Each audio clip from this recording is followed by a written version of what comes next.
place to be is living free in Tennessee. Welcome to Living Free in Tennessee, where we talk about building the life you choose on your terms. Today is Monday, August 4th, 2025. That's what year it is, right? This is episode 1067 of Living Free in Tennessee. It's a Monday show. It's a regular Monday show. It's a regularly scheduled Monday show at the regularly scheduled Monday show time. And we're going to discuss about how to navigate all the options for finding your ideal homestead property. We'll also, of course, cover our usual Monday segments. And this comes because I've been getting multiple emails from people about how to find the ideal property. And some people are moving from other states, some people are here. And I thought, well, let's just do one show on this topic. Welcome to the live stream, Margot. Good to see you there. Everybody in the live stream, if you have questions or comments, put your word question or comments in all caps, and we'll go from there. Before we jump into the main topic of today's show, though, I wanted to talk about our featured event, which is at Strong Roots Resources on Sunday the 9th in the afternoon. That's right. Carrie Brown is doing Foraging on your homestead, Foraging on the farm. If you want to get a ticket for that, I think the prices are around $30, like super good price. And he'll show you things you can forage right now on your homestead in this area. Check that out, strongrootsresources.com. If you click on shop, once you get there, you'll go to the product and you can sign up and buy your ticket. It might be $25. I can't remember the price. All of a sudden, it's flown out of my head today. I've had an interesting day. I'll share that with you guys as well as part of today's show. So that's our featured event. There's a lot of stuff going on this weekend, though. If you're on the Monday mail, you'll notice that August 9th has everything going on. Yeah. So anyway, the next thing I want to do is thank two sponsors. The first sponsor is discountmylarbags.com. You can go there and find all you need to know about different kinds of food storage solutions, food preservation for long-term and short-term storage. And he even has an affiliate program, by the way, if you are a personality. Check it out, discountmylarbags.com. Toby has been supporting this podcast for years now, and he was really instrumental in the very beginning of Hollow Roast Coffee and linking me with some really good prices on coffee bags. So that is over at discountmylarbags.com. If you are a Living Free in Tennessee member, there is a discount code for you. So log into the portal, get your discount code. Also, I want to thank our second sponsor of today's show. It's really funny because I just got back from a trip out west to check in on my dad and do some work there. And one of the things we were working on was taxes. We were talking about taxes related to end-of-life planning, as well as some other things. Real estate taxes came up. And you know what? When it comes to taxes and structuring your business, a really good idea is to check out agristaxadvice.com. Matthew Sursley has a newsletter you can sign up for free that just sends out a little snippet of information about business write-off you may not be aware of, that you can take advantage of it, who it applies to, how to document it. So what he does, though, is work with you to look at all the ways your money's coming in and talk to you about how you're structured, help you figure out the best way to structure, know which tax write-offs are available for you to take advantage of the tax code so you keep more of your money in your pocket.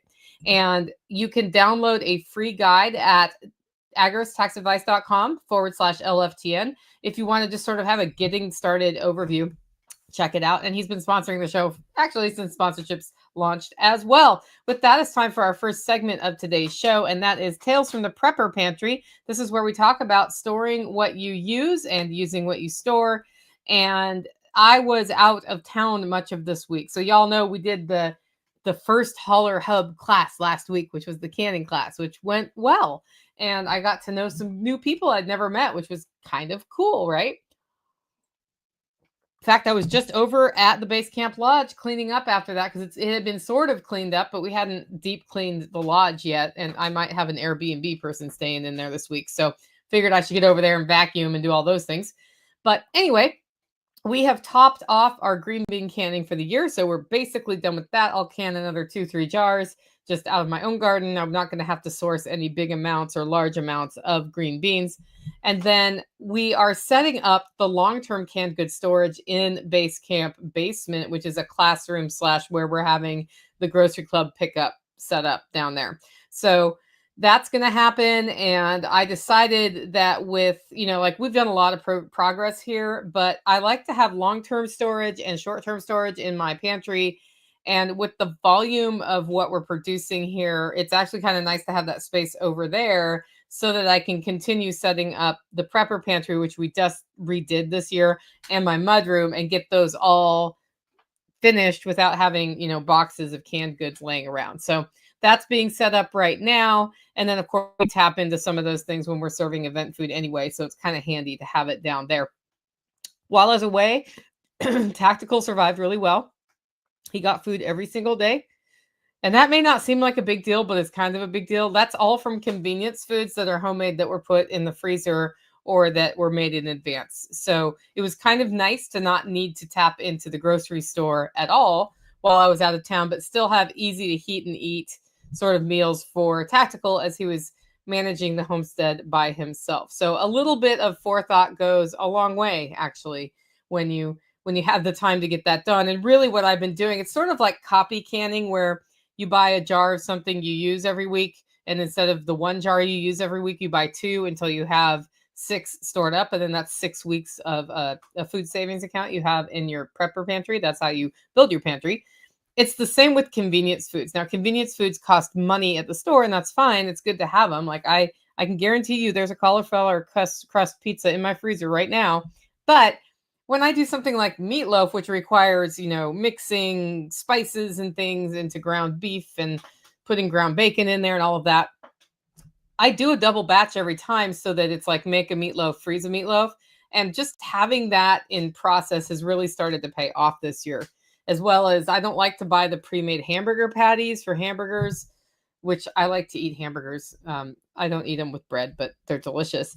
So I do that, and then I make double, and then I have some in the freezer ready to go for those busy times. So it's just a way to keep yourself disciplined in your pantry practices, which helps you get a little bit ahead and get a little bit more stability. Anyway, this week we are getting the seedlings started for the fall garden, and Tactical, I think, is helping me put together the soil and the trays because I was out of town last week. So he's jumping in to help with that piece.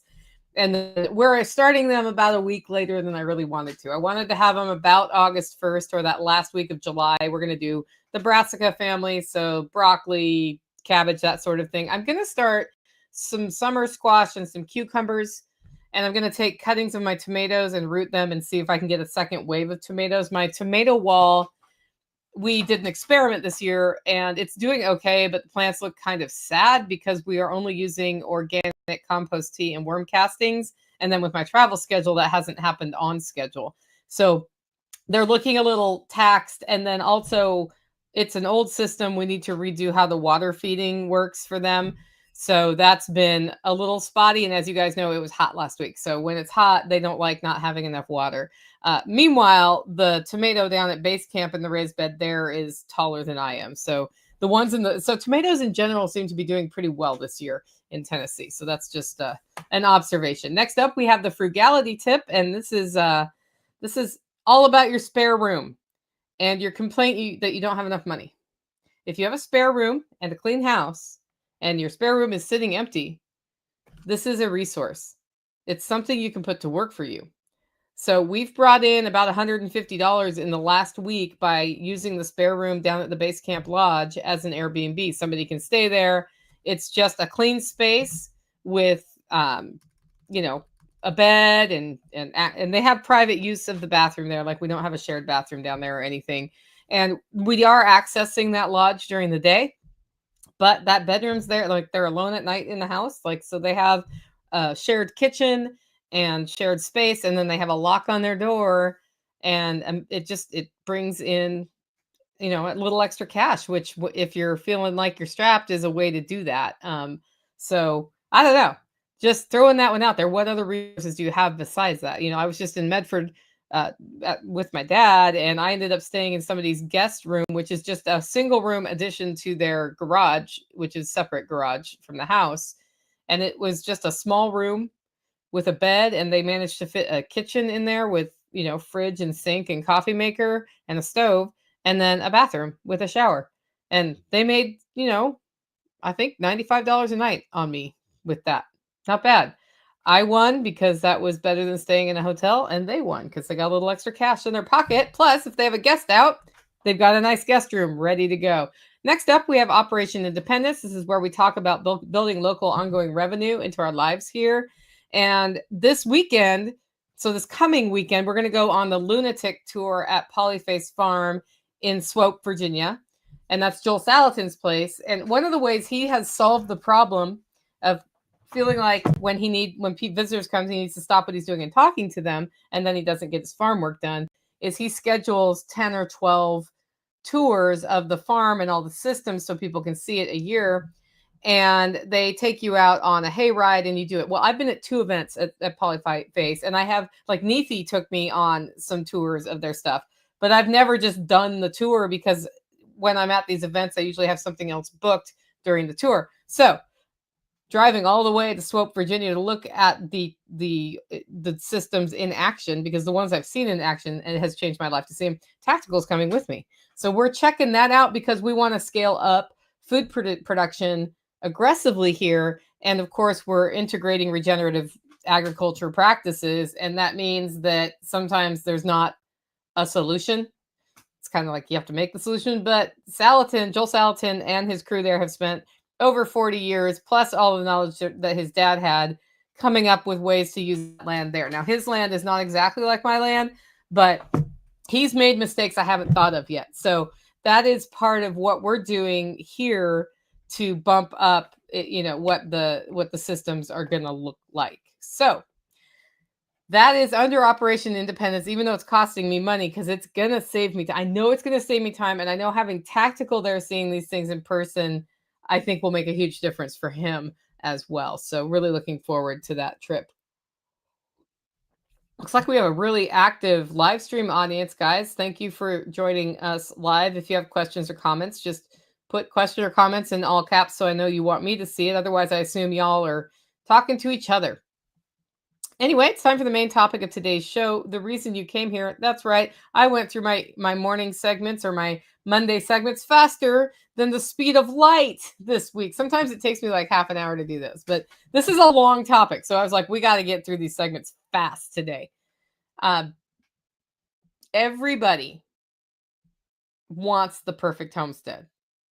And when we think of homesteading, we think of, that place with the land and all the systems set up and fencing, and there's a barn usually. When you start thinking of the things you want on a homestead, it's got a creek in the back maybe, or a spring. Soil is nice, gentle slopes, friendly neighbors, a robust homeschooling community, no codes, nobody's up your nose trying to figure out, what you're doing in there. And, a hospital that's close enough, but not too close. So just in case something goes wrong. Oh, and it's like 250,000 or 150,000, and it's got 25 acres at minimum. That's the ideal homestead, right? Did I just explain that pretty well?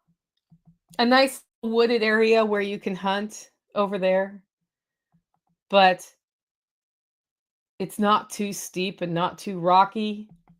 And most importantly, the water source is 365 days out of the year on your property, because that's super important. Yeah.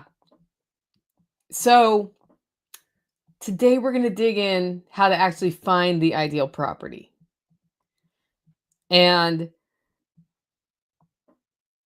the ideal property may look different at the end of this than it does at the beginning of this. We'll just put it that way. So it starts with this, guys. Before you describe the dream I just described to you, which we all had going in, right? And we have neighbors close by who come over and do GSD weekends with us and get everything done. Yeah. The bigger thing you need to start with is the real question, not your fantasy, which is, what are you looking for? Like, what do you really want it for, right? People email me all the time. Where should I go in Tennessee to get my place? How do I choose the land? Who has the best code environment, the lowest taxes? Is there a good community in this part of the state? What should I rent? Should I own? Like, what do I need to do? What kind of livestock am I going to get there? Can I raise, Alaskan sheep or whatever? Margot says, I believe that we should not let perfect be the enemy of the good, but how do you help someone else see that the potential of the good? Yeah, that's exactly what today's about. So what does ideal mean? Why are you doing this?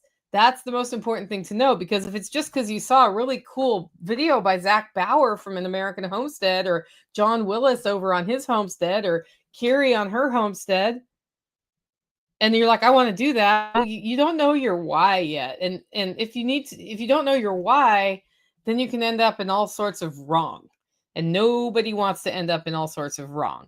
So is this about your freedom? Is it about fear of supply chain failures, or fear of war, or fear of something else, of disease, famine? Is it about feeding your family? Why do you want a homestead? That's the most important thing to really spend some time on, and really be honest with yourself and those around you. And you should have these discussions with your family if you want to keep your family, right? So, are you chasing a dream, or are you running from a problem? Are you running from disaster? Because those are two different motivations for finding a homestead. And I've met a lot of homesteaders in and out of our network who are either doing one or the other. They're the ones who are chasing the dream, I'm going to build this thing, and they're the ones who are running from the disaster that's coming, our economic collapse, or war, or COVID really spun us up, right? So all of those things, there's two motivations. And it's important to really look at that, because if you're running from disaster, the decision you make on what the ideal homestead is may be not the ideal homestead for you in the long run. Because once you get on the homestead and start working in the homestead, you may discover you have a different why. And that's where I like to have sort of the pros and the cons sort of column. Only in this case, this is what I'm building. So building this is why I want the homestead, versus running from that. And if you have a bunch of negative reasons or fear-based reasons that you are going into your homestead, if you have more fear-based reasons than you have future building reasons, it's time to work first on your mindset, so that you get into the headspace about what you're building before you invest time, money, emotions into your homestead property. Because you don't want to spend 10 years and all of your savings on a homestead only to discover the world still didn't end and you don't like homesteading. It's kind of like a friend of mine who lives in Waverly, who was all excited about canning, got her canner, canned for the first time, hated it, canned another time, verified that she hated it, had spent all that money on a canner. And, all that money is relative. It's a few $100s. It's not the end of the world in that case. It's not like you just spent $400,000 on a homestead you hate. But she was like, I'd rather grow the food and make spice mixes and get canned food from a friend. And that's when a homestead community can be great, because I love canning food. I will can food for other people. But, if you hate canning and you spent all the money on canning, and you did it for not because you were building something, but because you're afraid, not that she did it for that reason, you end up in a situation where you're just, messed up. So we're going to have a surprise special guest on today in about 3 minutes. So that's why you need to be honest with yourself about the why. And if you really are running from a disaster, fine. Just know that. Make sure everybody in your family knows that. Well, then let's talk about the ideal property. You make the list of things you want. Do you want a barn? Do you want water on property? Do you want 16 acres, 5 acres, 3 acres? Do you want rolling hills? Do you want steep? Do you want a combination of woods and not? Do you want to be close to your family? Do you want to have a hospital nearby? Do you need to access entertainment? Do you want things for your kids to do other than be on the homestead? Do you want a specific church community? How's crime and safety in the area? What kind of tax regulatory environment is there? Is the cultural mix copacetic with how you work? Like, are you with the kind of people you like to be with? And you get that whole big long list. And this is a trick I learned from Zach Bauer and American Homestead. You choose 3 things on that list. You want a nice house on there already, or are you going to build a house? You get 3 things out of that whole list. And one of them he assigns to you. It's water. You either have a spring, a creek, a well, or a really good way to collect rainwater. You have some way to make your own water available. So you really only have 2 things on that list. And here's the truth. The ideal property for you does not exist, or if it does exist, it's probably $1 to $2 million. So you need to decide if you're making a bunch of money to buy a $2 million property that will still have hidden problems, or if you're ready to build your homestead. And as I look at some of the successful homesteaders in our network, none of them started with a perfect property. All of them have a great story about how they found their property and made it work. And so what I really want to talk to you today about is how homesteaders are figuring out which properties to get and make them work. And one of the homesteaders agreed to come on today. So we've got John Operations Equipment ready to tell us about how his homestead came to be. Hey, John, how's it going? It's good. Awesome. So when you found your property, you weren't even looking for a homestead, were you? Not at all. No. Yeah. So tell us what your property was like when you first found it. So it was overgrown. Pine trees grew here, a lot of brambles, blackberries, thorns. It was all over the place. So much so that you couldn't walk more than maybe 4 feet without getting caught up. You literally had to cut things to get there. So we didn't really know what was under all of that soil wise. And once we hogged it down and started working on it, there was no soil. It was literally rock. And come to find out that this used to be a gravel pit. And they're like gravel, like with trommels and excavators and, old school mechanical digging devices. They were trucking gravel out of this property. That doesn't sound like a very easy way to grow plants or raise livestock. Not at all. We were cutting it down to see what we had because we wanted to use it for shooting and archery and, running side-by-sides and dirt bikes. And it was great for dirt bikes.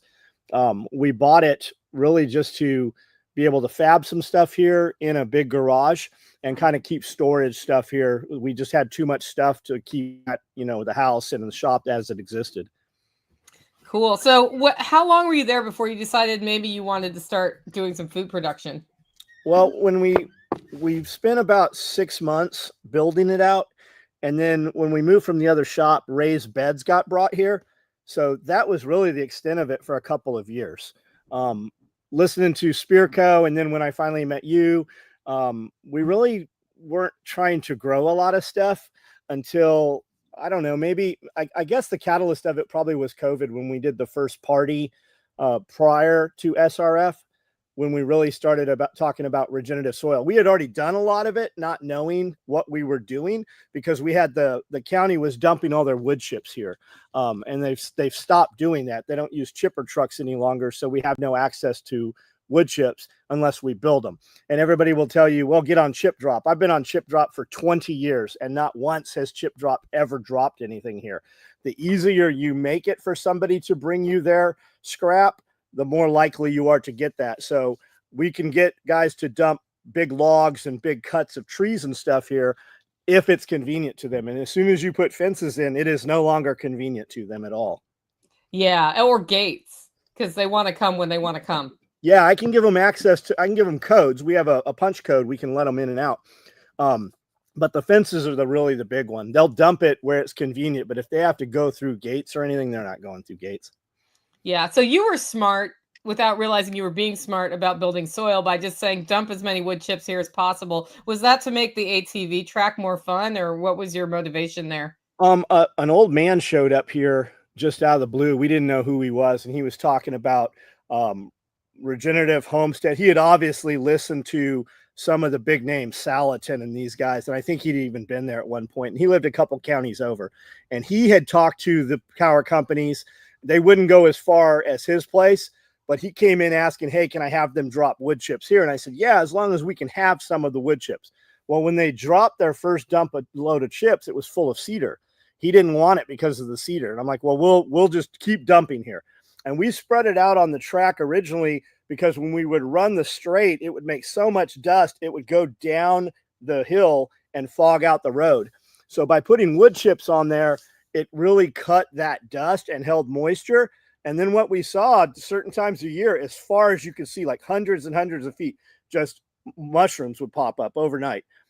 And then when Chef was here, he was walking around looking and he's like, oh, that's turkey tail. And that's, chicken of the woods. And he's like, these are like real edible mushrooms, which was of no importance to me at the time. But looking back, like it all added to it. And then we just had so many wood chips coming in. We were just putting it over the dirt so that there wasn't dust. And I remember a friend of ours who's a farmer told a buddy of mine, the guy that helped me set up all my gates and stuff, he said, man, I don't know what John's doing setting all those wood chips out there. Nothing's going to grow there for years. Well, the only reason anything grows here now is because of that. We were putting wood chips down that were 20, 30 inches deep. And like they were literally just jump in a huge dump truck, multiple 3-4 times a day.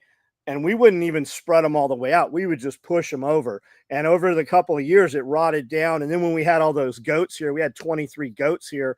So they were kind of eating and planting at the same time. And then when Billy Bond came out and then talking and, here in Salatin talk about, use the sheep to build the soil. You have to have a ruminant. Well, I can't grow enough grass for cows. The goats were kind of doing that. And then once we were able to cage them basically in a sheep tractor, that 10 by 20, and move it around, you could really watch it from the drone with the chickens scalping the ground and super planting all the seeds and then going to the next point, and the next point, and the next point on a 30-day, 30, 60, 90-day progression with the drone. It was just like where they used to, you would just watch it where they were. It would just be brown from all the manure, just all the piss in there, burning it, all that ground. And then a week later and a month later, and then 3 months later, it was just like watching it just superseded and just supercharged all of the plants that were growing there, any of the grasses that were there. Yeah, so by the time I got there, you had already gone through a cycle of lots of goats on the property to clear it. Because I don't know who told you to do that, but they did do you a favor because the ruminants will help bump the soil up. You had put tons of wood chips on there that you managed to get for free, which is awesome. And that had fungal growth and composted itself and turned into soil. What did you do about water? Because I don't know if you heard, but Zach Bauer says the one non-negotiable is you got to figure out water. So I don't meet Zach's standard, and I was listening while you were from the beginning. I was listening. I didn't have water here. We had city water here, but we're on a hill, so the whole property is on a slant from the front to the back. So all of the nutrients really ended up in the back there. It was always boggy and marshy. That's why we ended up putting the big pond back there. But what we originally did is we took rail ties and cut them in half and stacked them like Lincoln logs. And we had 3 of those structures we had 6 of them, but 3 of them remained. The very first one was at the very top piece of the property because we had originally planted, I love Christmas trees. So we put 60 Colorado blue spruce trees at the top of the property. And that water tower at IBC tote, 300 gallons, was up 6 feet on top of these. And we never tightened. We never locked that structure to the ground. All we did is take big ratchet ties and just lock the whole thing together. And just the weight of that 300 gallons, it went through a couple tornadoes. It went through massive storms. That was up there for about 12 years. We just took that down and gave it to Dean Conrad maybe a year ago. But that gave us 300 gallons of water, and none of those trees lived because they were just in the absolute worst place. There was no nutrients. We didn't know how to plant trees. I was putting wood chips down there to help hold moisture, which did nothing but rot the tree roots out. But then as we went, we put in more roof structures for like the rabbit area and the chickens, and we capture water off of everything. And now we capture all the water off that 20 by 30 foot roof. That goes into a 1,500 gallon tank that's halfway buried in the ground. And then that overflows into the middle pond. And then all of the structures we've got guttered. And now even we have the 10,000 square foot main building That all that water is individually piped. All downspouts from the front and back of the building have their own pipe, and they run into the pond in the back. So we can move, and we have moved water. When we went to originally fill the ponds, we stole the water from the property next door with a 5-gallon trash pump and 2-inch flat hose, and we took all the water out of that pond to fill the big pond, and it didn't even scratch the surface. But then we were able to net some of the fish that were in there and put in the pond, and just luckily within a couple days it rained again and completely filled that pond. So we did that several times.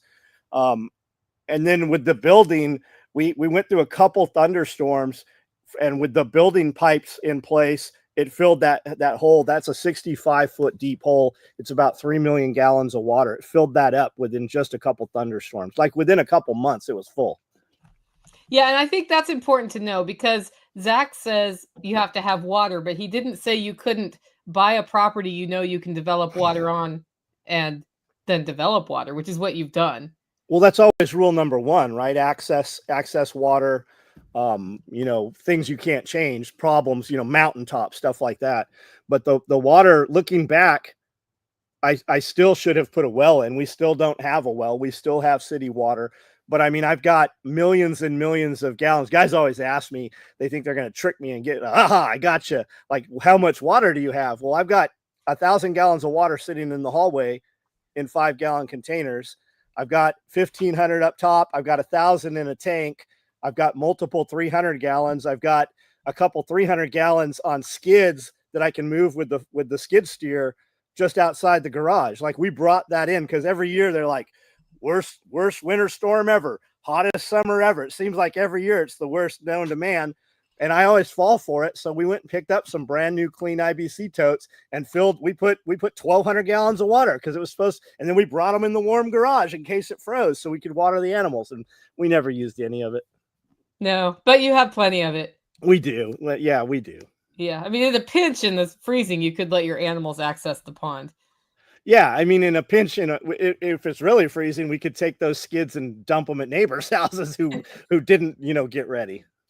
Yeah, that's kind of cool. Okay, so then livestock wise, what was the order of livestock? Because I know you had goats. Did you have those before ducks and other things, or did you just sort of get everything? Lance was hitchhiking across the United States and stopped in Nashville. We picked him up, and then he never left. And he was always, food is medicine, and we need to grow our food because food at the grocery store is poison. So we went to the flea market a couple counties over, and we bought Instant Farm. We bought a mama goat with 2 babies. We bought 2 geese, which are still here today. We bought a bunch of chickens. We bought a couple rabbits. We bought 2 Pyrenees dogs. I still have one of those. And then when we moved here, we ran a operation in the middle of the night. We went and snatched up as many of the birds in the dark as we could and moved. They woke up and they were all here. And no fencing. Didn't know anything about fencing. And the animals stayed for a while until they didn't. And then they started getting on the cliff, and the sheriff would be like, hey, your goats are on the cliff. I'm like, I'm in Nashville. He's like, okay, well, they're not on the road, so don't worry about it. So finally, we put in fencing and stuff. But the first animals, and people ask me that all the time, chicken or rabbit, one of the two. Like, even if you're someplace where you're not supposed to be homesteading or you're not allowed to have livestock, you could always get away with a rabbit. You can always get away with chickens if it's just the hens, almost always. You could do quail. But the rabbits are so valuable because of the manure. We top dress all of the beds with rabbit manure. We top dress all of the fruit trees with rabbit manure. Any place we want to develop soil-wise, we use the rabbit manure. And then the chickens, we don't worry at all about their manure. They're just so far all over the place, but they give us a lot of eggs every day. Yeah, and their manure is fertilizing your land. It's just their spot. It is, yeah. It's too hot to put on your vegetables, but it's fine for the grasses. Yeah. Well, also because they're not concentrated in one. That's right. Yeah. That's right. Yeah, so, you can see it when you move your chicken tractor and it's been too long because everything's dead there. Yeah. But it grows within a week. All that grass is just super green popping up there. And then we use all those excess animals as they age. We feed them to dogs. The dogs eat them, and we have hundreds of pounds. I keep 100 rabbits on any given day. There's over 100 rabbits here, and we could slaughter those. We could pressure can them. We could barbecue them. We could grill them. We could do whatever we need. We've got meat on the hoof. Yeah, and that's the best way to keep it. You don't even have to refrigerate it. And we can put them in tractors. I've got tractors. Glenn put wheels on one, which has really made it easy. And we just can move those every day, and they'll eat a little, and we move them, and they eat a little, and we move them. And it cuts my pelletized feed by about half, just putting them on the ground on the grass. Yeah, and is that chickens or rabbits in the tractors? Rabbits. I've got a couple chicken tractors, but I currently have 10 of the white. What are the white turkeys? The big huge white. Oh, I don't know. I can't remember what they're beautiful though. And I've got 10 of them in a tractor, and we move that every day. Yeah, turkeys are messy. Yeah, super messy. Also not the smartest bird in the flock. Not at all. and now we have emus too, but those are just for fun. They're hilarious. Yeah, I was about to get to there. So what other animals do you have, and how do they integrate? So as you did these, do you think about how they integrate, or you just like throw them out there and figure it out?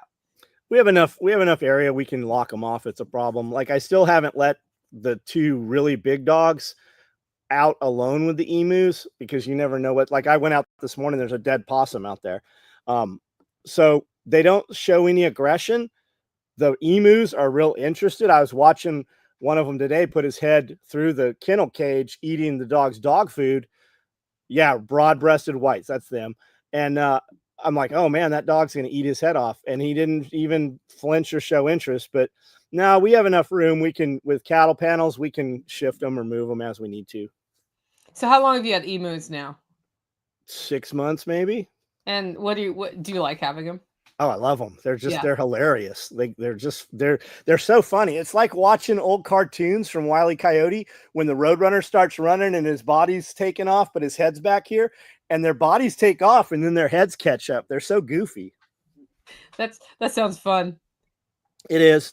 You would just stand there and watch them, and they're just hilarious. Yeah, I can totally see that. So Mark wants to know any tips on how to get large quantities of compost for free. Man, there's a dude that was just moving here that bought a gravel pit right up the road here. And I said, hey, man, just be aware. I'm like, how are you going to build that? He's like, well, I'm going to have the power company dump wood chips. I'm like, they're not doing it. Everybody's gone to less labor. To run wood chips, the power company had to have 5 guys pulling trees and feeding that chipper. Now they cut a tree down and they just use a grapple truck and put it on the truck. You can probably get somebody to bring that to your property in some manner. Just like Spirko says, buy them some beer, become friends with them. I go out and I'm like, hey, what's it going to take to bribe you to bring wood chips here? I'll give you $100 for showing up, and I'll give you $50 for every truck you bring in. Start lower, offer them 20. Is a full load of wood chips worth $20? Absolutely it is. To bring them in from a compost place or anything from Nashville, it's going to cost me $70 to $80 just for the truck to drive there, minus the material. So you can probably get somebody to dump all of their some tree trimming companies to dump their wood there that they're hauling anyways. You're going to need a chipper to chip that. Now you can rent that it's all about manpower. How much does your time cost you? So if you're not working and your whole job is the homestead, then no problem. You can sit there and feed that thing. But when you rent a really, really big wood chipper, I'm talking like 12 to 16 inches, you can put huge trees in that. And now you can feed it with a mini excavator. All it has to do is start grabbing it, and then the machine will pull it through. I rented it's probably a 10-inch wood chipper. I don't know, a good size wood chipper. You can still pull it with your truck though. I rented a chipper and I paid 5 guys, their hourly wage. And at the end of a week, we had a couple of piles of wood chips, like maybe 10 piles of wood chips, but I paid 40 hours, 5 guys, 40 hours of labor a day times 5. And we didn't have anything to speak of compared to what the power company was dumping when they were running a 14-inch chipper. So math-wise, it is much cheaper to get the much, much bigger piece of equipment. Now, to buy that piece of equipment, you're looking $30,000 for a ratted out, used, old one, maybe refurbished. But you're still not getting like a 14-inch chipper. When you look at modern, current chippers, you're looking at $100,000, $120,000. You can get those used for $70,000. So it kind of puts it, like, I haven't bought one. It puts it out of the range of most people. But to rent a big chipper, Paris over here, the next city over, they rent one. It's $1,000 a day to have it here. It's well worth it though, because I can take a mini X all night long or in the rain or on the afternoon on a Sunday, and I can just feed it with that skid steer, with that mini X. Yeah, and the pro tip on equipment rental is if you're going to use it on the weekend, they'll usually only charge you for 1 day for the weekend. That's nice. Our you guys can't go over, I think, 8 running hours or they'll charge you more, but then that means you don't have to, Yeah. If I'm renting a piece of equipment, we're running it 24 hours a day. Yeah. So it's, that's a good way to do it. And it also, if you can pay $100 a load to get wood chips dumped, then pay it. Yeah, you're far between being able to find that nowadays, though. I'm sure it's different from area to area. You can get all that rotted hay. This is another thing they told me I was crazy for doing. When you see all that hay sitting alongside the road, just sitting there, and you're like, man, that's just rotting. That's a tax write-off for that farmer. And if you can get him to give you that, be careful rolling it out. It's going to be full of mold. But we take it and just cut the lines on it and then just drive slow behind it. You might want to wear a mask or something, but I roll it out with a 4-wheeler and it just unrolls. You can also roll it downhill if you have a hill.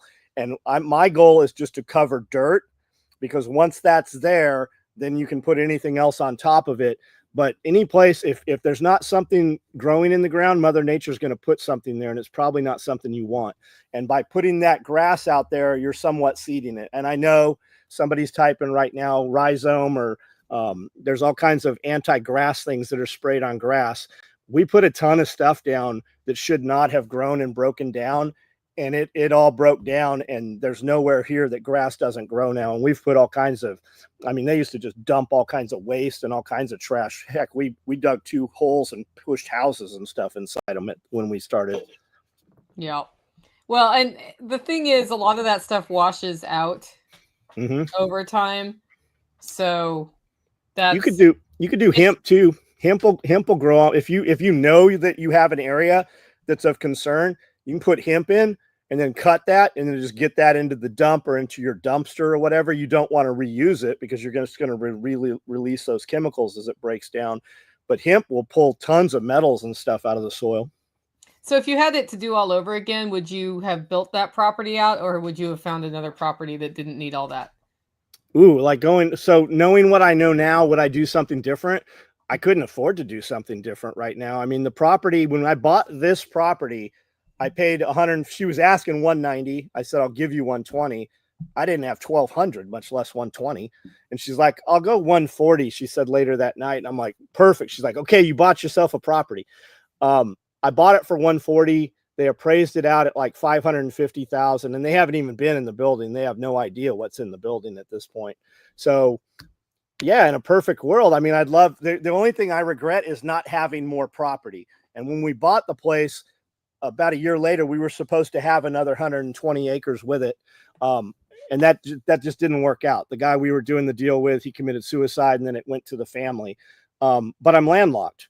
Like I can't go any direction. I'm at 10 acres, and that is slowly being chipped away. I'm probably closer to 9.5 acres now, with eminent domain and all kinds of nonsense going on with this road. Yeah, I would love to be a different place with more property. That's guys are like, how much property do I need?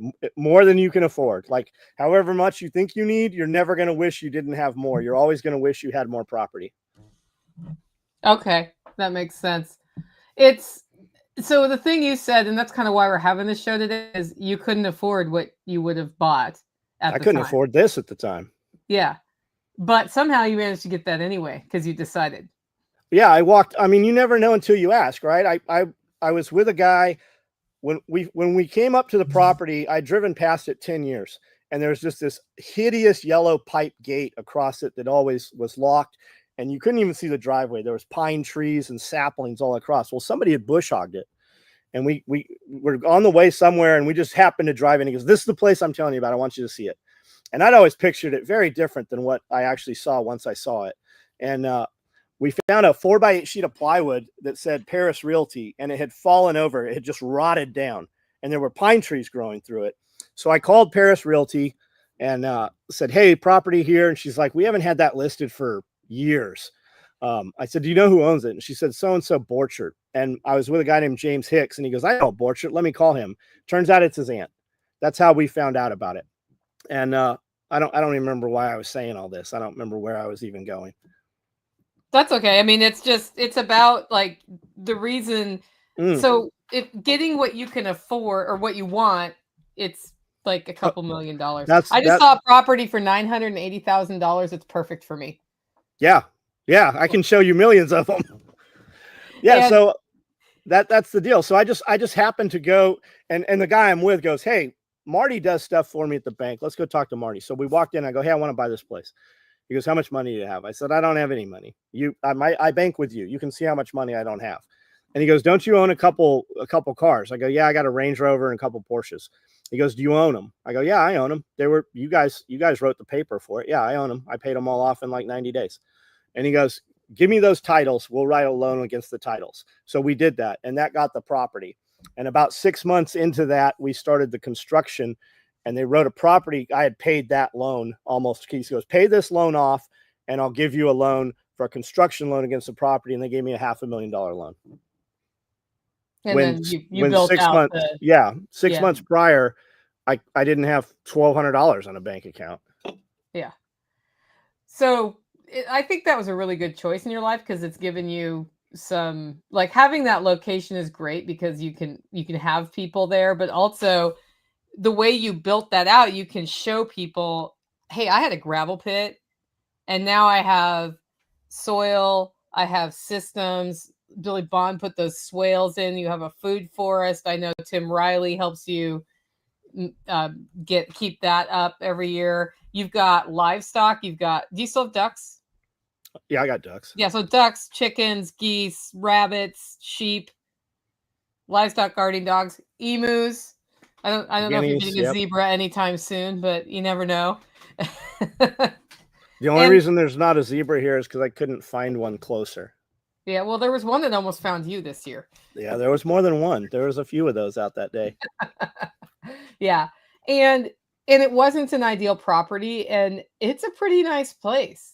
Like, was that picture you sent me from your place earlier today? The greenhouse? Yeah. Oh, no. Okay, I was just saying, wow, that's new. No, I love those old window frame greenhouses. I've got a couple hundred of the windows we've collected. We've just not put one together. Yeah. Well, and you've got that hoop house there, but we do.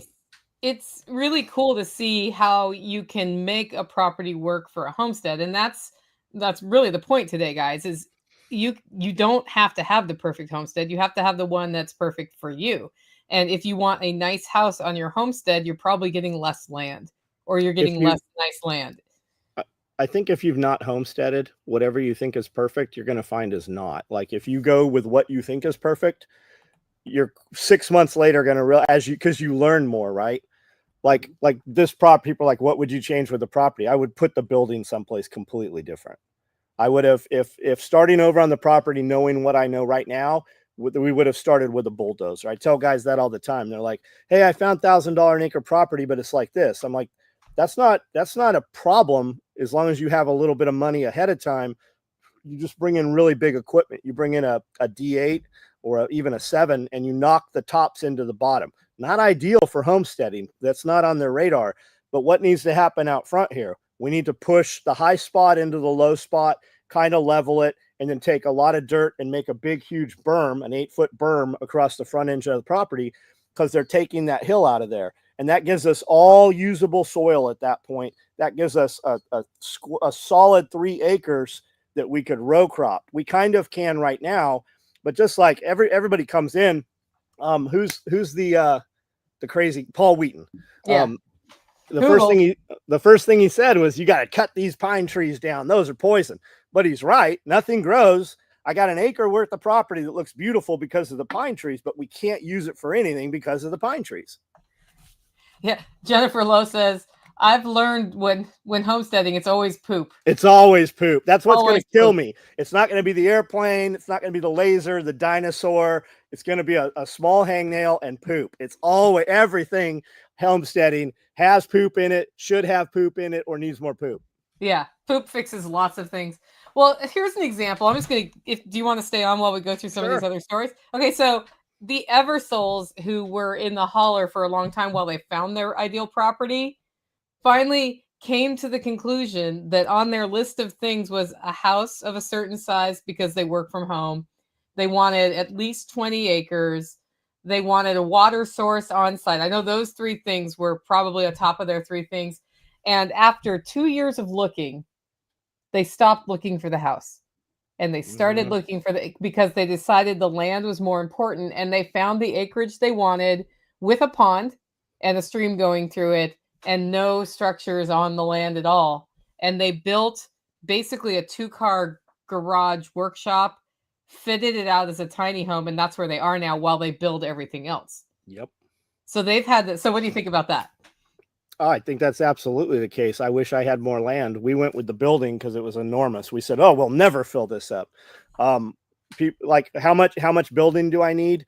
It's more important that your building be wide than long because it's easier to add on to the long end. So get a building kit. You see and there's different types of buildings too. You'll see 40 by 60 foot buildings that are 70,000, and you'll see them that are 150,000.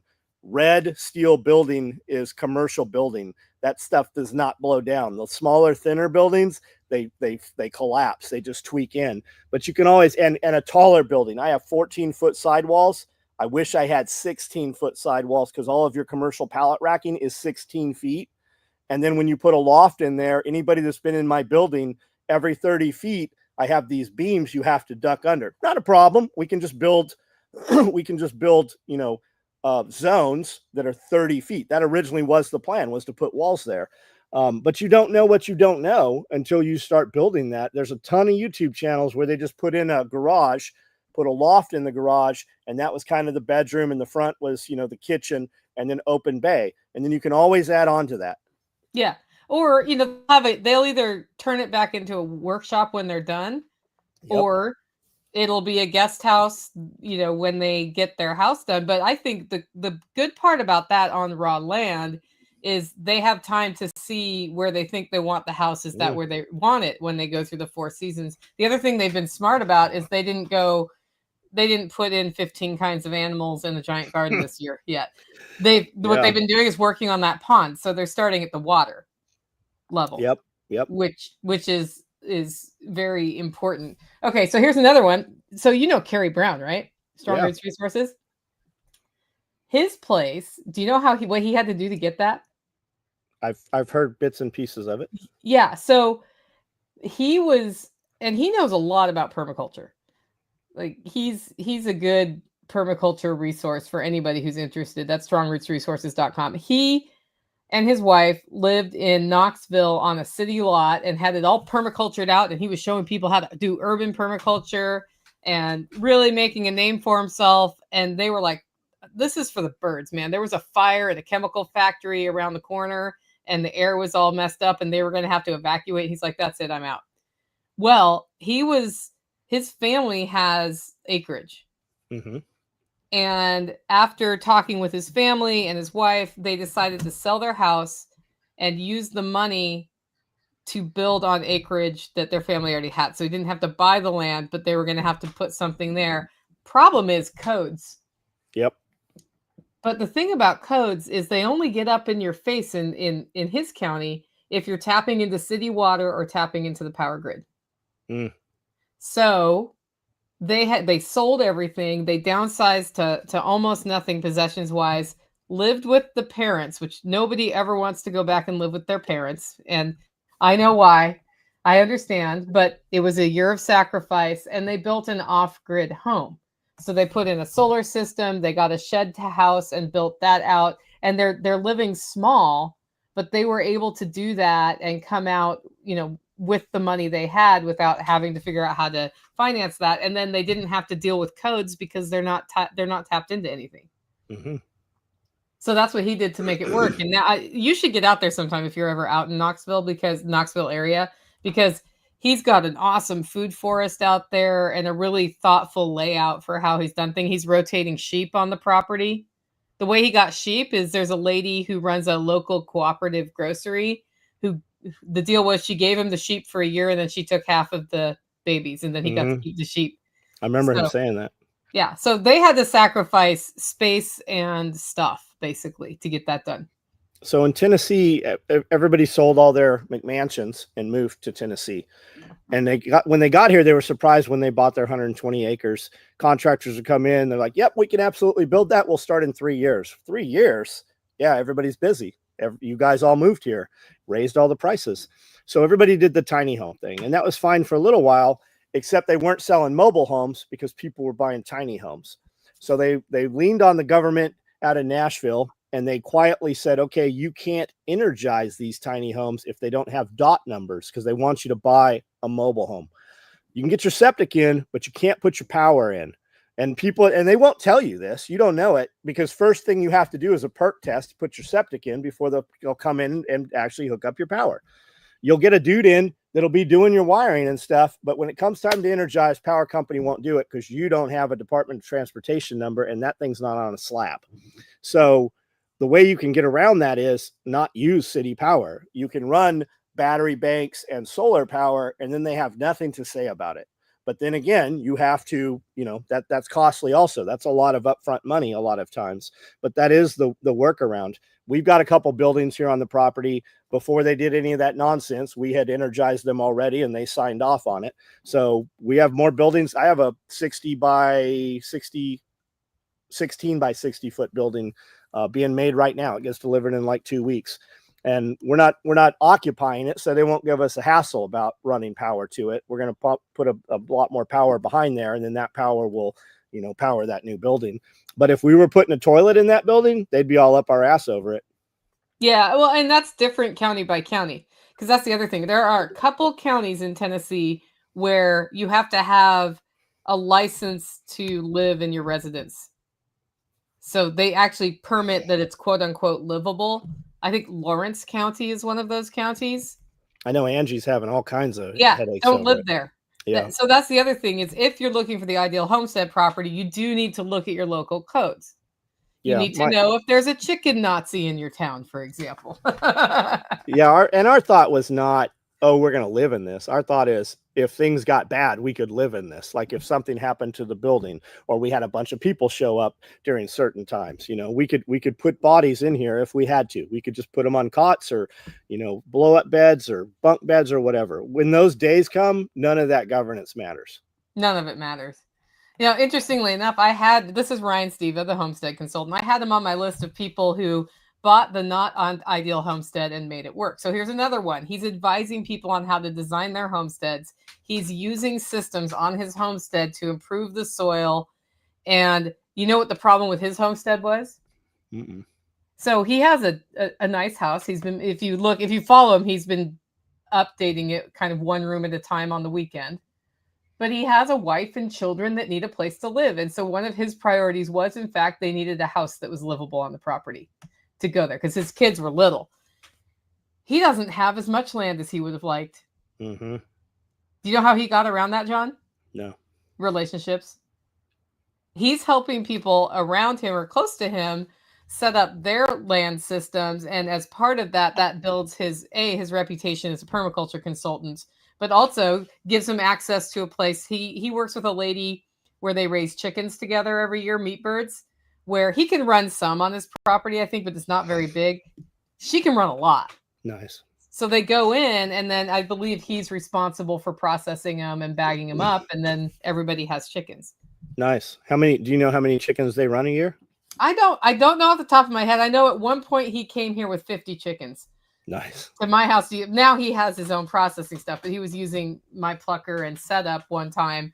And I know that they do enough for both of their households. Mm-hmm. And he has, I believe, 100-ish. He said 100-ish is what Nice. He said. Yeah. So not every property can support 100 meat birds, but if you can make that relationship, and that goes back to when you're choosing the ideal property, who's around you? Mm-hmm. And usually I think you can almost always find somebody around you who's doing it too. Like, tell us about that lady with the rabbits. The one we got the rabbits from? Yeah. So somebody had just mentioned in one of the homesteading groups that she had some rabbits for sale. She wanted, I don't know, I think she wanted $1,000 or $1,500 or something. But everybody was like, "I'll take 2 rabbits and I'll take some cages." And I said, we'll just buy all of it. We'll come get it tomorrow. So she was close too. She was in like 10 minutes from here. We had no idea she was even close, but we all knew each other. She did a bunch of stuff with Jaeger. She knew Becky. Like, she knew a bunch of people in the area. We just didn't know each other. And when we got there, she was making all kinds of salves and stuff. I'm like, man, you got to know my wife. You got to meet all these people. And she runs a women's outreach group here for pregnant single moms. And, but she had just a like magical is really the way to describe her homestead. It was over the river and through the woods, and it was just beautiful. And they've got all of her animals where it was like a Disney movie. Like, they would all come up, and she had names for all her chickens, and they would jump up in her lap. And it was the wildest. Like, she definitely puts a lot of time into her animals, but we were able to buy her whole setup, and getting it out of there was quite a trick. Luckily, we had a bunch of people. We actually had to physically lift the edge of it hanging out of the trailer when we'd go up and down the dips. And luckily we had some equipment to move it once we got it here. But that's the whole second set of cages and the whole second rabbit area that I still have almost, I think I've got all of those rabbits except for they were old when we got them. But yeah, it's just, had I not replied to that, I wouldn't have ever even met her. Like, that's the thing. So how many years were you there before you found another fellow homesteader that's probably somebody you should have talked to years ago? Oh, probably, I don't know, 16 years probably. Yeah. Ryan says they're going to do Muscovy ducks next. We just got a bunch of Muscovy ducks here that somebody didn't want. So I now have the flock if I get eggs, Ryan, maybe you can put them in the incubator. Then you don't have to buy the Muscovy ducks. That's the other thing is the network is really important. But I find that anywhere you go I haven't found a place in Tennessee that's rural that you don't eventually tap into a network of homesteaders. And there's a group for it now, like Middle Tennessee Homes. Sound off for some reason. Hello? Yep. You want to log out and log back in real quick? Something's up. Okay. Yeah. Anyway, so just about anywhere you go in Tennessee, you'll find people, but it doesn't hurt before buying property to go look and get to know the folks and see if you're seeing eye to eye. Are you back? Yep. Okay, great. So there's a ton of groups. Like, we have Middle Tennessee Homestead Alliance. There's Dixon. Now the Camden has one. Benton County has one. Am I live? Yeah, you're fine.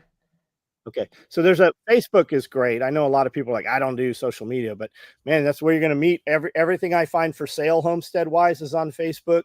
Exotic animals on Facebook, fencing, equipment, all the groups. Like, we've got one for sure. We have a farmer's market in the area now. They're trying to start a second one. There's just a ton of people here. Yeah, and they all love it. I mean, most homesteaders are willing to talk to you about homesteading and help you get started, and that's the thing. Yeah, there's guys doing all kinds of tree starts and all kinds of veggie starts and stuff. Yeah. Well, so another one. So, those guys in Centerville, Matt and Gabby, they started with a trashed single wide on, I think, an acre or two in Centerville. And he said it was so bad it didn't have any heat yet. Like, he just had to figure out how to live there, and remodeled it, started a market garden in the yard, learned a lot about wild edible plants. And within a few years, he was able to sell that to somebody else and use the money to get the homestead they're in now. Nice. So I think the other thing is sometimes the journey looks like you don't get your ideal homestead at first. You start homesteading where you are. Well, you don't know what it is. Like, unless you've homesteaded before, like, you have this picture thing from Mother Earth News of how your stuff's supposed to look. But until you have it and you start doing it, you have no idea what you need. And what you actually need then changes every few years from now that you have the skill or you have the knowledge or the property has been developed somewhat, it completely turns into a different animal. Yeah, I can say all the stuff I've learned about composting in the last couple of years has completely changed how I grow vegetables. And I've been growing vegetables for 18 years, John. Yeah. That's the one thing I already knew how to do when I moved here. But they're way better this year because I just invested in the soil knowledge, right? Yep. So that's a big deal. Okay, we'll do one more and then maybe have some final thoughts and wrap up. So let's see. I got a big old list here. Let's go to Sean Mills. Hack My Homestead. So his homestead, I think it's about 16 acres. And when he went to buy a homestead, he got that for $40,000 less than market. Do you know why? No. So the reason he's the off-grid Hack My Homestead dude, it didn't have power. And the cool thing about that is he was already really tapped into he worked in the electric generation business at that time. And he had the mathematical knowledge and the electrical knowledge to be able to design his first solar system. But when he looked at how much it would cost to put a solar system, and he's like, nope, I'm not outsourcing that to somebody. I'm going to figure it out. He got the components. And I think he told me he spent about $8,000 on his first system. It may be a little bit less. Bought the panels, did the battery bank, did all of that because that house had been running on a generator the whole time. And the power company was going to charge well over $40,000 just to run the lines up there. Yep. So he was able to get that at a fraction, like much less than what it would cost were it hooked up to electricity. And because it was already off grid, the design of the house had an overhang that keeps the sun from hitting it in the summer. But then in the winter, it heats. So it was designed to hold cool. So then his only other problem was that water is what he has this really deep well. So he had water on the system. It takes power to bring water up out of a well that deep. And he just tapped into his roof and built all sorts of rainwater collection. And now if that runs out, he can refill it from his well, but he does not have to use his well. So he really pushed down on the power grid, like the need to use, not power grid, but the requirements for how much power he uses. They had to change their whole lifestyle, right? Because they were used to air conditioned houses and those sorts of things. But he married the right woman. And she was all on board with that. And then they have raised livestock there and set up aquaponics so that so the thing about aquaponics is it is based on water, but you actually use less water as long as you control for evaporation to grow your vegetables that way, because they're just getting what they need. So he set up systems like that would then work when the sun was up and not work when it's not. So he's managed to have the homestead of his dreams because he was willing to put in the work and willing to learn how to be off grid. And turn into a business. Yeah, he's turned it into a business, although he's not doing as many consults right now because he got a job offer he couldn't refuse. Right, but had he not had that business, he wouldn't have got that job offer either, right? Probably not. Well, I mean, he has the skills, but yeah. So I just think there's no unicorn property that you're finding for $120,000 to $150,000 with a house and a barn and water on it and all in good shape and the soil is awesome. I don't think it's out there. Well, I think that people look at what they think they can afford, and they don't even look at what they can afford. They look at what they can afford to pay on that payment, right? And then we always shoot way lower. Like, I'm landlocked at 10 acres. We would never outgrow 10 acres. We've completely outgrown 10 acres. We'll never outgrow 16,000 feet of building. We've completely outgrown that. We've brought in 3 more outbuildings. I've got 2 more on the way. Like, could we set it up better? Absolutely, we could. Now that we know, but you're never going to wish that you had less property just for the standoff. I mean, if the city's taking the front, the state's taking the front, that whole cliff there, which keeps us out of view because they want to build a 5-lane highway out here. They call it a 4-lane highway, but there's a medium. They're putting damn sidewalks. Nobody goes anywhere here. So what are they planning that we need sidewalks out here for? So just to have that extra standoff, we don't have it. We are landlocked on both ends. So to have the extra property, and I think people look at, they get this idea in their head. Well, if I can, I can come up with 10 grand eventually. So if I can get 10 acres at $1,000 an acre, boy, that's a lot of work. It really is. Whereas if you could afford a $50,000 acre property, that's, 10 acres, that's going to be completely a different animal. It's just different levels and different categories.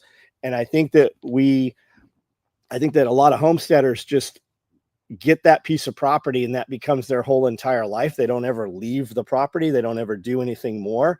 And a lot of them live in what would be considered extreme poverty because they're trying to do everything with nothing. Whereas if you had some business or figured out some business that would put an influx of money in there, if you're honest with yourself, would you do things the way you do them? If you had more money, a little more money, a medium amount of money, and a lot more money, what would you do different? And it's all driven by, well, if everybody's like, well, I would do exactly what I'm doing. Would you really? Like if I just gave you $1 million, no strings attached, would you really do exactly what you're doing? And the answer for most is probably not. Yeah, so I think the mindset makes a huge difference. And that's a great question to ask yourself going into homesteading. If I had $1 million to go into homesteading with, what would I have? Because that gives you what you want, right? Like if I had $1 million, this house would be flattened and there would be a different house here. I know that for sure. Yeah, the whole thing would be underground. Yeah. So it's something that's worth doing, but don't let that stop you getting started. Yep. On your homestead journey, because you can make a lot of non-ideal properties work. I think it's harder if you end up in a place where you don't like the people around you. That's harder. And you can improve with little money. You can improve a lot on the property and make the property much more valuable. And then you can lease that out, rent it out, sell it, whatever, and then move to a property that you thought was unobtainable for you. Yeah. And once you're doing it, you will find that a lot of things become obtainable for you, because most of those sales and most of those offers, they don't ever go public. It's because you went over and you helped the little old lady next door. Yeah, because a lot of homesteaders who have built their homestead into something that's amazing don't want to see it pushed over and turned into a housing development. They want to hand it on to somebody who's going to keep it going. Yep. Not everybody. Some people, it's like, you know what? I can get $2 million and that's retirement and I'm out. But I know a lot of people who are looking for ways to have the legacy pass on to somebody else who may or may not have kids interested in doing it. Yeah, didn't Wheaton have a program like that? Yeah, I think it's the SKIP program. Yeah, it sounded pretty interesting. Yeah, so if you're in that boat, you can do that. Or I know another guy who he's always teaching us about the SKIP program, but he found somebody who wants to have a homestead, who's a young man with a family, who is a really good at permaculture, and he's selling him 40 acres of I think 120 acre farm or so for a song. Nice. Because he's like, well, then I know that there's somebody here who will take this on, and then if he doesn't, then it was his best attempt. So I really think the ideal property, I think water is important, and thinking so Curtis Stone bought a property with no water on it because he could tell by looking at how the topography was that if he did this change and that change, he would have water. And that's when maybe bringing a consultant in is important if you're going to. This is his new property, his big new property. Yeah. And it worked. He's been there, I think, 4 or 5 years now. I think he had a lot of money coming into that. It wasn't just his money. He had several investors and other families. I think he is just occupying that, was my understanding. But I mean, he's done a ton of stuff inside the United States over the last few years too. Yeah. Not his own, but consulting and stuff. Yeah. Yeah. So getting a consultant or Alan Booker is another really good consultant who can help you with the hydrology part. And once you have that, you can almost always, if there's rain, develop water on your property. John did it with his roofs. We live in a rainforest. Even when we have a drought, we still have rain. Especially this year. Yeah. This year it hasn't stopped. So stop not getting into your homestead. Start looking at the properties that are there and start asking yourself, what are your top priorities? If it's a house, you're probably going to get less land. If it's more land, you're probably going to get less house. If you have to have a barn, can you build the barn? Does the barn have to be there? All of those things, almost everything is doable. The big, handcuff you may run into on some of the building side is knowing the local codes. And that's just a trip to the county to figure it out. Or find a place that has no codes. Yeah. We have no codes here where I'm at. Yeah. We have electrical and septic permitting. And so if you don't put those things in, you don't have the permitting part. So anyway, hopefully that. Any last words before we sign off? No, just do something. Always just do something. Yeah. So guys, don't forget to get your Self-Reliance Festival tickets at selfreliancefestival.com. It's on October 4th and 5th, and get into the community, start talking to people, because I know if you want a homestead, you can, but if you wait for the $750,000 and you don't have it yet, and you're not doing anything to move that direction, you may in fact never get there. You're going to end up with the story you tell yourself. So the ideal property is the property you can make ideal for yourself. And then you end up with a better property anyway, because it's what you really want. And leave Arizona if you're in Arizona. Also that. All right, guys, if you like the show and want to support the work I'm doing, get your coffee at hollerroast.com or consider becoming a member. Our member webinar this month is going to be all about AI with Sean Mills. With that, go out and make it a great week.